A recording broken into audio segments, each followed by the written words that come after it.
Hello बच्चों, स्वागत है आप सभी का अपने यूट्यूब चैनल पर।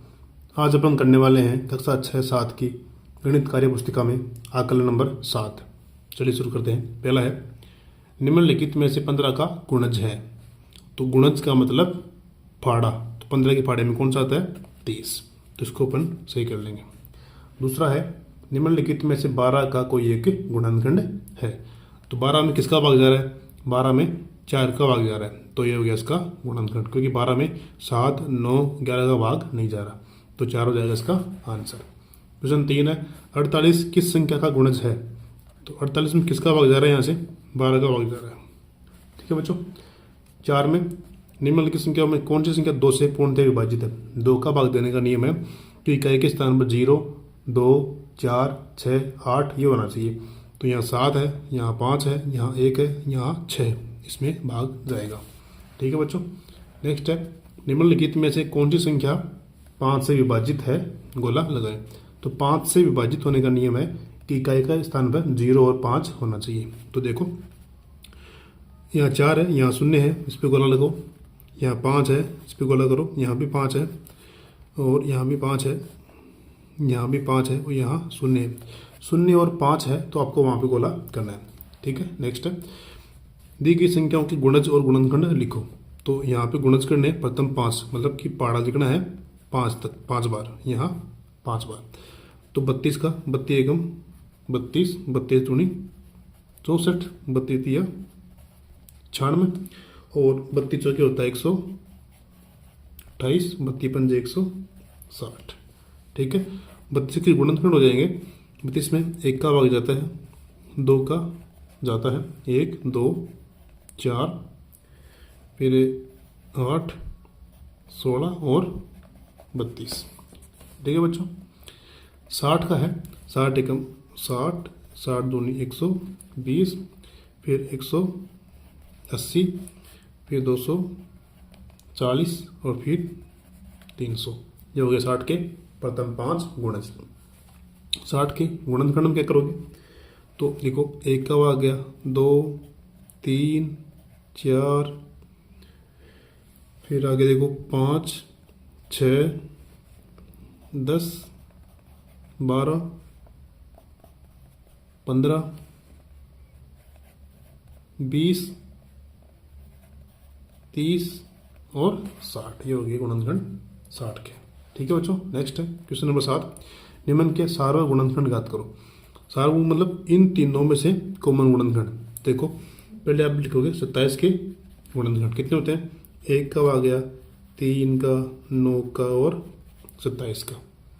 फिर आप लिखो 90 के गुणनखंड। 90 के लिखो। तो 90 में 1 का आ गया, 1, 2, 3, 5, 6, 9, 10,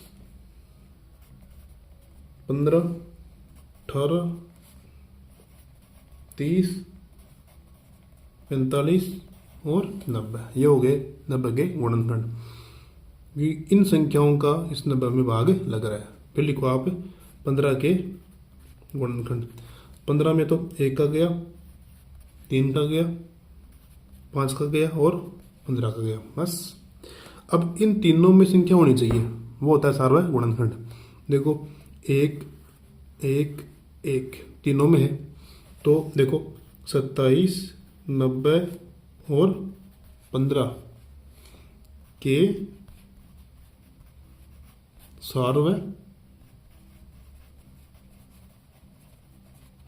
गुणनखंड कितने हो गए?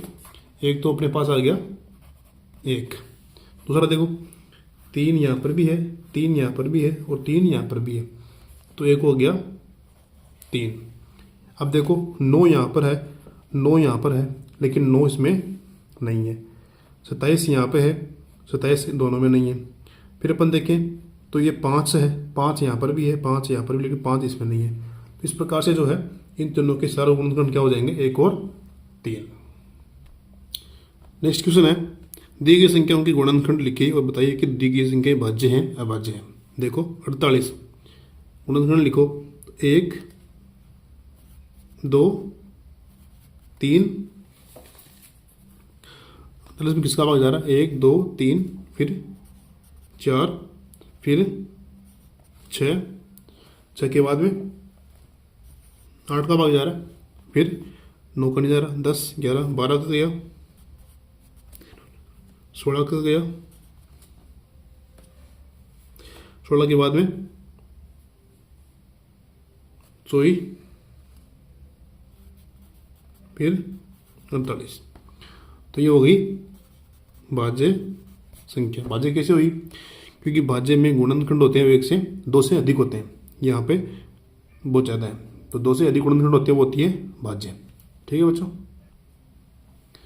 नेक्स्ट है 35। 35 में गुणनखंड करो तो 1 के बाद में किसका भाग जा रहा है, 35 में 5 का गया, 5 फिर गया 7 का, फिर 35 का, 5 7 35, 7 5 35 और 35 में फिर 35 का। तो ये हो गई भाज्य संख्या, क्योंकि इसमें 2 से अधिक गुणनखंड है। फिर है 63। तो लिखो गुणनखंड 1 3 7 9 21 और 63। ये संख्या हो जाएगी भाज्य, क्योंकि यहाँ गुणनखंड 2 से अधिक है। फिर 57। 57 के लिए 1 3 19 और 57, ये हो जाएगी भाज्य। ठीक है बच्चों, तो ये इतिहास की क्लास आकलन नंबर 7। वीडियो को लाइक करें, शेयर करें और चैनल पर नए तो सब्सक्राइब जरूर करें। धन्यवाद।